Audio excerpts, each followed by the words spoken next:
name DJ Wavy from Los Angeles, California, South Central to be exact.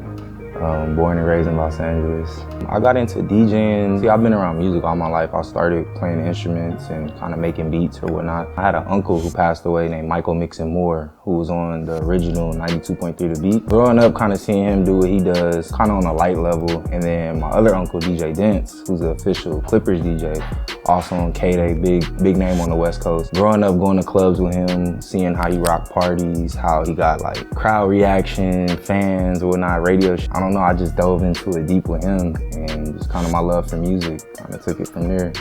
I'm officially on the Power 106 Street team, Young California, and that is through DJ Charisma, but alongside like Just Incredible, Sour Milk, the LA Leakers, DJ E-Man. That was a blessing just through, because that's growing up, that's all I listened to was, you know, like Eric Deluxe, DJ Felly Fell, and I felt like that was just like always a manifestation that I had growing up to be on there. And sooner or later, I'll be on official on air, and I just actually turned in my first demo like 2 days ago, so hopefully we get some feedback to that. The most influential person to me is my mom, because that's who, growing up with a single mom, just seeing that hard work and kind of like the days you don't want to really do it, you got to, you know what I'm saying? And her push, her drive, and how she just kind of grinded her hustle is what made me into the man I am today. So I just always kind of think about her when I'm like down, you know what I'm saying, wanting to give up. She just build a brick, and get through that wall. So my mom for sure, the most influential person. My fondest memory of Shaka wear is just the only affordable place to go was on Slauson, to the original Slauson Tees, where like Sam, Adam, and Nip himself will bless me with like 10 to 20 tees, you know what I'm saying, for the 2 weeks, 3 weeks I'm in school, or that turned into me just going to that shop and being able to buy Shaka wear daily, you know what I'm saying? It just became a regular thing. Me being comfortable growing up, that was just a part of my swag, my everyday sweats, socks, and how to be a Shaka beater under the tee, you know what I'm saying? And started with Shaka, honestly. For anybody that does know the original Marathon store, that sign said Shaka wear on it, you know what I'm saying? You couldn't go to that store without seeing a Shaka wear tee, poster, something, you know what I'm saying, of that brand. The original Marathon tees was Shaka, you know what I'm saying? What they was printing on, you know, as far as my concern. And I feel like anything in LA where people were doing the custom shirts and tees, that comfortability was on the Shaka tee. Not only is it just comfortable, but the neck is something that specifically sticks out for me because I don't like a real drunk, loose tee, you know what I'm saying? And even with like fancy shirts, you don't want to like stretch out the collar too much. And I feel like Shaka wear, even when you wash them, it gets a little bit more of a better wear out of it. The look, the coke white, you know what I'm saying? Or that black, you can get gray, yellow, green, whatever. Shaka wear, you can't never go wrong.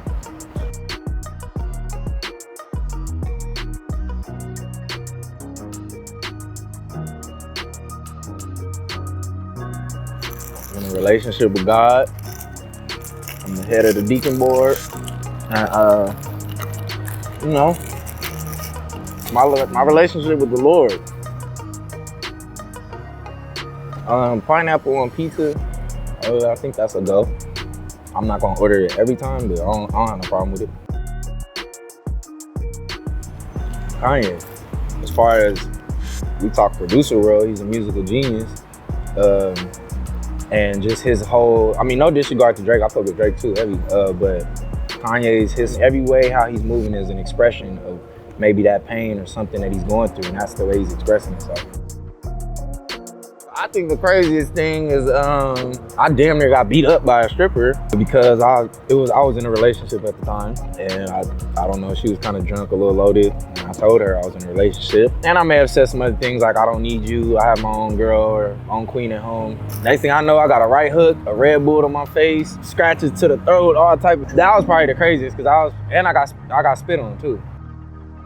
The marathon don't stop for sure with me, no matter how old, you know what I'm saying, I get with this music thing, but my stamp, my goal to leave on this earth, that I was a good, genuine, positive person, you know what I'm saying, that played good music and that put out good music and that broke good music and that broke good artists. And not just with hip hop and R&B, but any type of music, you know what I'm saying? I just want to be able to bless the world with good sound and good energy, vibrations that, you know, the music can take them somewhere and maybe escape the negative world that we live in right now, you know what I'm saying? And if I could be the person, at least for 24 hours, within a mix or on radio or in a club that you can, you know, go out of your limits to just vibe and escape the negativity and be in a positive place. I want to be the person that they can remember. Like Wavy was that pod, you know what I'm saying?